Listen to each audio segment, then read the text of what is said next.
Good morning class. आज से translation में हम मिसलेनियस सेंटेंसेस स्टार्ट करेंगे। आगे के कुछ दिन हम मिक्स्ड सेंटेंसेस कंटिन्यू करेंगे। मिसलेनियस का मतलब होता है मिक्स्ड। जितने भी टेंसेस, जितने भी टाइप्स हमने सीखे हैं, हम उन सबको एक साथ ही ट्रांसलेट करेंगे, क्योंकि अभी तक हमने जो किया था वो अलग अलग टाइप के किए थे कि मॉडल वर्ब के एक दिन कर लिए, कंटिन्यूअस के एक बार में कर लिए, तो उसमें हमें पता रहता था कि हमें हेल्पिंग वर्ब या वर्ब कौन सी लगानी है। लेकिन जब सारे सेंटेंसेस एक साथ मिक्स होके आते हैं तब हम हो जाते हैं कंफ्यूज। तो हमें ये समझ में नहीं आता कि इसमें कौन सा टेंस यूज किया गया है। ये वाली कंप्लेंट जो है वो काफी पेरेंट्स ने मुझसे कही है। तो आज से हम मिसलेनियस मतलब कि मिक्स्ड सेंटेंसेस ही करेंगे और ये सीखने की कोशिश करेंगे कि सेंटेंस में जो टाइप या टेंस यूज किया गया है वो कौन सा है। तो इसके लिए सबसे पहले आपको स्ट्रक्चर पता होना चाहिए किसी भी सेंटेंस का। तो स्ट्रक्चर क्या होता है? सबसे पहले हम सब्जेक्ट के बारे में बात करते हैं, then we use the helping verb, then verb और ऑब्जेक्ट। ज्यादातर सेंटेंसेस में ये चारों ही होते हैं, लेकिन जो इंपरेटिव होते हैं उनमें सब्जेक्ट नहीं होता और हेल्पिंग वर्ब नहीं होती, केवल वर्ब और ऑब्जेक्ट होता है। और कुछ सेंटेंसेस ऐसे होते हैं जिनमें ऑब्जेक्ट नहीं होता, केवल सब्जेक्ट, हेल्पिंग वर्ब और वर्ब। बेसिक चीज मैं आपको ये बताना चाह रही हूँ कि किसी भी सेंटेंस का जो बेसिक स्ट्रक्चर होता है वो होता है सब्जेक्ट, हेल्पिंग वर्ब, वर्ब और ऑब्जेक्ट। इसमें से हम कुछ भी कम ज्यादा कर सकते हैं। ठीक है, तो चलिए स्टार्ट करते हैं। वह दुकानदार घड़ी की मरम्मत करता है। काफी पेरेंट्स ने मुझसे ये बोला है कि मैम बच्चे जो हैं वो ये नहीं पहचान पाते कि उसमें हेल्पिंग वर्ब कौन सी लगानी है। उनको ये तो समझ में आता है कि सब्जेक्ट क्या है, ये समझ में आता है कि वर्ब क्या है, और ऑब्जेक्ट भी वे पहचान लेते हैं, बट दे डोंट नो कि हेल्पिंग वर्ब मतलब कौन सा टेंस या कौन सा टाइप सेंटेंस में यूज किया गया है। चलिए आज हम यही सीखेंगे। वह दुकानदार घड़ी की मरम्मत करता है। किसी भी सेंटेंस को ये पहचानने के लिए कि उसमें कौन सा टेंस यूज किया गया है, हमें सबसे पहले वर्ब और उसके साथ जो हेल्पिंग वर्ब मतलब क्रिया और सहायक क्रिया है उसको पहचानना होगा। उसको हम अंडरलाइन कर लेंगे, क्योंकि बाकी की तो हम ट्रांसलेशन बना लेते हैं। अब इसमें मरम्मत करना, ये हमारी वर्ब है, मरम्मत करना, और यहाँ पर मरम्मत करने का जो फॉर्म यूज किया गया है वो है मरम्मत करता है। इसका मतलब क्या है? ये उसकी आदत है, ये उसकी आदत है कि वह घड़ी की मरम्मत करता है। तो ये हो गया हमारा प्रेजेंट इंडेफिनिट टेंस का। फाइन। और प्रेजेंट इंडेफिनिट टेंस में जो होता है हेल्पिंग वर्ब नहीं होता। रिमेम्बर मैंने कहा था ना कि किसी सेंटेंस में कुछ होता है, किसी में कुछ होता है, किसी में हम कम ज्यादा कर सकते हैं, लेकिन जो एक बेसिक स्ट्रक्चर सेंटेंस का होता है वो यही होता है। तो प्रेजेंट इंडेफिनिट टेंस में जैसा कि मैंने आपको बताया अभी, पॉजिटिव वाले सेंटेंसेस में हेल्पिंग वर्ब नहीं होता। तो चलिए काम शुरू करते हैं। मरम्मत करना ये हो गई हमारी वर्ब। तो मरम्मत करता है, इसकी इंग्लिश क्या बनेगी? रिपेयर्स। क्या बनेगी? रिपेयर्स, क्योंकि मरम्मत करने की इंग्लिश होती है रिपेयर, और मरम्मत करता है क्योंकि ये सिंगुलर फॉर्म को बता रहा है, इसीलिए रिपेयर्स। और काम करने वाला कौन है? वह। तो सॉरी, वह नहीं, वह दुकानदार। कौन है काम करने वाला? वह दुकानदार। तो दैट शॉपकीपर, क्या लिख देते हैं? That shopkeeper, that shopkeeper. अब वह दुकानदार मरम्मत करता है। अगर हम ऑब्जेक्ट को छोड़ दें तो वह दुकानदार मरम्मत करता है। तो रिपेयर्स, दैट शॉपकीपर रिपेयर्स। किसकी? घड़ी की। The watch. हम घड़ी के लिए वॉच भी लगा सकते हैं या फिर क्लॉक भी लगा सकते हैं, तो कुछ भी लिख सकते हैं। That shopkeeper repairs the clock. ठीक है, आगे देखते हैं। मेरी माँ मेरे लिए खाना पकाएंगी। मेरी जो माँ है, मेरी जो मम्मी है, वो क्या काम करेंगी? वह मेरे लिए खाना पकाएंगी। अब इसमें वर्ब कौन सी है? पकाएंगी। सॉरी, यहाँ पर हो गया, वर्ब है पकाएंगी। ठीक है, अब इससे हमको ये समझ में आ रहा है पकाएंगी मतलब आगे के समय में, फ्यूचर में, भविष्य काल में। तो पकाएंगी भविष्य काल का हो गया, और ये हो गया फ्यूचर इंडेफिनिट का। किसका हो गया? फ्यूचर इंडेफिनिट का, कि मेरी माँ खाना पकाएंगी। अभी पक्का नहीं है, हो सकता है पकाएं। और खाना पकाने का जो मतलब पकाने का जो काम है वो कौन करेगा? मेरी माँ, मतलब कि माई मदर, माई मदर। तो मेरी माँ क्या करेंगी, खाना पकाएंगी। अब हमको यूज करना है हेल्पिंग वर्ब, और फ्यूचर में दो हेल्पिंग वर्ब होती हैं, विल और शैल। शैल को हम यूज करते हैं आई और वी के साथ, और विल को रिमेनिंग सब्जेक्ट्स के संग। तो ये आई और वी तो नहीं है, तो हम लगा देते हैं विल। माई मदर विल क्या काम करेंगी, cook food, cook the food.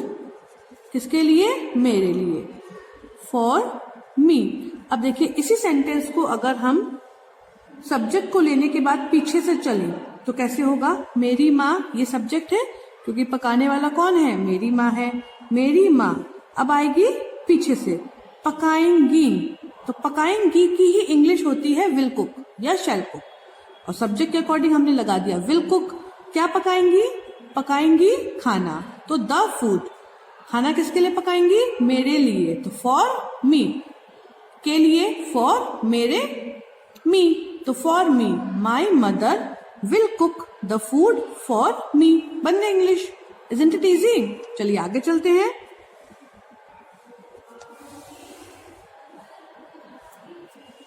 हम गेंद को हाथ से पकड़ सकते हैं। अब तो ये तो सकते हैं, पकड़ सकते हैं, पकड़ना होती है वर्ब, और सकते हैं मतलब हमारे अंदर क्षमता है या फिर हमारे अंदर काबिलियत है कि आई कैन, वी कैन। अब ये वी है, हम हैं, तो we can.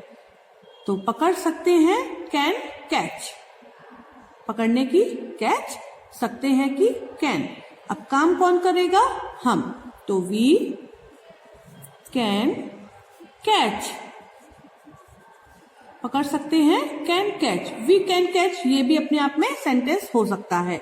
We can catch क्या, गेंद को। हम क्या पकड़ सकते हैं, गेंद को। Catch the ball with hands, we can catch the ball with hands. ठीक है ना, क्या हो गया, हम पकड़ सकते हैं किसको, गेंद को। किस चीज से, हाथों से। काम खत्म हो गया। आगे देखते हैं। उसे मंच पर प्रदर्शन करना चाहिए। सबसे पहले तो आपको इसमें क्या ढूंढना है, क्रिया। तो क्रिया है प्रदर्शन करना। ठीक, अब हेल्पिंग वर्ब या मॉडल वर्ब की हिंदी इसमें है चाहिए, तो प्रदर्शन करना चाहिए। अब प्रदर्शन करना उसकी मर्जी भी हो सकती है, उसकी मजबूरी भी हो सकती है, दोनों ही सिचुएशन सूट करती हैं। तो हम यहाँ पर कुछ भी यूज कर लेंगे। तो प्रदर्शन करना चाहिए, सपोज कर लीजिए उसकी मजबूरी है कि उसको तो प्रदर्शन करना ही पड़ेगा, फाइन। तो मस्ट परफॉर्म, क्योंकि प्रदर्शन करने की होती है परफॉर्म, और चाहिए की होती है, अगर मजबूरी वाले की बात करें, मस्ट। और काम कौन करेगा, उसे। तो मतलब he must perform, he must perform, उसे प्रदर्शन करना चाहिए, उसकी मजबूरी है। कहां पर, अब बात आती है ऑब्जेक्ट की, तो मंच पर। और मंच की इंग्लिश मैंने आपको बताई थी स्टेज। तो on the stage, he must perform on the stage. ये सेंटेंस हो गया। आगे देखते हैं। दर्जी मेरे कपड़े सिल रहा था।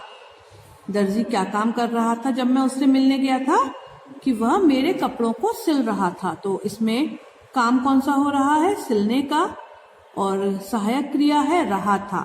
तो सिल रहा था, वॉज सोइंग, सिलने की होती है सो, और था मतलब वॉज, तो वॉज सोइंग। काम कौन कर रहा था, दर्जी, मतलब कि टेलर। तो टेलर वॉज सोइंग। जी हाँ, SEW को हम सीयू नहीं बोलते, इसको हम बोलते हैं सो। टेलर वॉज सोइंग, क्या कर रहा था, क्या सिल रहा था, मेरे कपड़े, माई क्लोथ्स। अब यहाँ पर हम कोई और वर्ड जोड़ सकते हैं। दर्जी सोमवार को मेरे कपड़े सिल रहा था। तो tailor was sewing my clothes on Monday. आगे बढ़ा देंगे, सेंटेंस लंबा कर देंगे, बट हमको लंबा नहीं करना। हमें अब बेसिक चीज क्या सीखनी है ट्रांसलेशन में, क्रिया और सहायक क्रिया को कैसे हिंदी या इंग्लिश में ट्रांसलेट करना है, ताकि हम ये पहचान पाए कि हमारा जो सेंटेंस है वो कौन से टाइप का है। ठीक है, आगे चलते हैं। अगला सेंटेंस क्या है, लकड़ी जल रही होगी। तो इसमें देखिए वर्ब के साथ जो भी हमारी सहायक क्रिया है उसको अंडरलाइन करिए। जल रही होगी, ये कौन सा टेंस हो गया, फ्यूचर टेंस। और जल रही होगी मतलब फ्यूचर कंटिन्यूअस टेंस। तो इसकी हिंदी क्या होगी, विल बी बर्निंग। क्या होगी हिंदी, विल बी बर्निंग। अब वर्ब इसमें है बर्न, और बर्न करने का काम कौन कर रहा है, वुड। तो सब्जेक्ट हो गया वुड, तो would will be burning. Would will be burning. इस सेंटेंस में कोई भी ऑब्जेक्ट नहीं है। लकड़ी क्या कर रही है, जल रही होगी। Would will be burning. मैं सबके सामने नृत्य कर रही हूं। मैं क्या काम कर रही हूं, सबके सामने नृत्य कर रही हूं। तो ये हो गई हमारी क्रिया, और कर रही हूं ये हो गई हमारी सहायक क्रिया। तो नृत्य कर रही हूं। अब ये हूं है, हूं का मतलब होता है एम, और नृत्य कर रही इसकी इंग्लिश हो जाएगी डांसिंग। तो एम डांसिंग, नृत्य कर रही हूं। और नृत्य मतलब नाचने का जो काम है, यहाँ पे नृत्य लिख गया है, इसका मतलब होता है नाचना। तो नाचने का काम है, जो करने वाला वो कौन है, मैं। तो I am dancing. Because structure क्या कहता है, subject, helping verb and verb, उसके बाद ऑब्जेक्ट। तो आई एम डांसिंग, मैं नृत्य कर रही हूं। उसके बाद ऑब्जेक्ट आएगा सबके सामने। तो सामने की होती है इन फ्रंट ऑफ, तो इन फ्रंट ऑफ, और सबके everyone. I am dancing in front of everyone, मैं सबके सामने नृत्य कर रही हूं। अब उसके बाद कलम से कागज पर लिखो। क्या काम करना है, कलम से लिखना है कागज पर। अब ये है हमारा इंपरेटिव सेंटेंस। क्यों, देख लेते हैं। लिखना है, ठीक है। अब लिखने का काम कौन कर रहा है, पता नहीं। लिखने का काम करने वाला जो व्यक्ति है उसके बारे में हमें कुछ भी नहीं पता। तो इंपरेटिव सेंटेंस की यही खासियत होती है कि इंग्लिश में, मैं इंग्लिश की बात कर रही हूं क्योंकि जो स्ट्रक्चर्स होते हैं वो इंग्लिश में ही काम आते हैं। इंपरेटिव सेंटेंस में जो सेंटेंसेस की स्टार्टिंग होती है वो हमेशा होती है वर्ब से। तो वर्ब, क्योंकि इसमें सब्जेक्ट नहीं होता तो हेल्पिंग वर्ब भी नहीं होता। तो वर्ब है लिखना, तो राइट। अब किससे लिखना है, क्योंकि किससे लिखना है तो ये तो ऑब्जेक्ट हो गया ना। कलम से, कहां पर लिखना है, कागज पर। तो write on paper with pen. मैंने आपको बताया था जब हम सेंटेंसेस को इंग्लिश और हिंदी दोनों ही किसी भी लैंग्वेज में ट्रांसलेट करते हैं तो सब्जेक्ट लेने के बाद हम सेंटेंस के पीछे से चलते हैं। तो यहाँ पर सब्जेक्ट तो है नहीं, तो हम सेंटेंस को पीछे से ही ट्रांसलेट करते हैं। लिखना मतलब राइट, पर ऑन, राइट ऑन पेपर, कागज मतलब क्या होता है, पेपर, कलम से, विद पेन। तो write on paper with pen या फिर write with pen on paper, दोनों ही सही है, कोई डिफरेंस नहीं है। तो ये थे आपके आज के 8 सेंटेंसेस जो आपको खुद ही अपनी दिमाग से, अपने किसी बिना बड़े की मदद लिए करने हैं। Okay, that's all for today. Good bye.